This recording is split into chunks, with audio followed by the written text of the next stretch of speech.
jungle. ऐतोडे Khurd येथे वारणा नदीकाठी मगरीच्या 4 पिल्लांचे दर्शन. परिसरात घबराट. वन विभागाकडून सतर्कतेचा इशारा. सांगली आणि कोल्हापूर जिल्ह्याला जोडणाऱ्या वारणा नदीच्या पात्रात मगरीचा वावर दिवसेंदिवस वाढत चालला आहे. नुकतेच ऐतोडे खुर्द तालुका वायवा येथील वारणा नदीच्या पुलाजवळ मगरीची सुमारे 4 लहान पिल्ले आढळून आल्याने परिसरात प्रचंड घबराटीचे वातावरण निर्माण झाले आहे. सध्या मगरीचा प्रजननाचा काळ असल्याने नदीकाठी त्यांचा वावर वाढला असून वन विभागाने नागरिकांना नदीपात्रात न उतरण्याच्या सक्त सूचना दिल्या आहेत.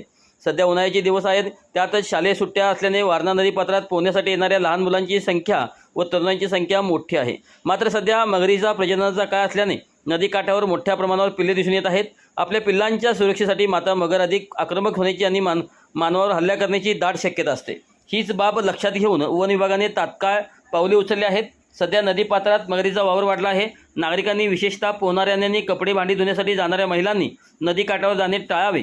स्वतःची काळजी घेणे अत्यंत गरजेचे आहे असे वन विभाग अधिकाऱ्यांनी म्हटले आहे. नदीकाठी मगरीची पिल्ले दिसल्याची माहिती मिळताच वन विभागाच्या अधिकाऱ्यांनी ऐतोडे खुर्द येथील नदीकाठाला तात्काळ भेट दिली.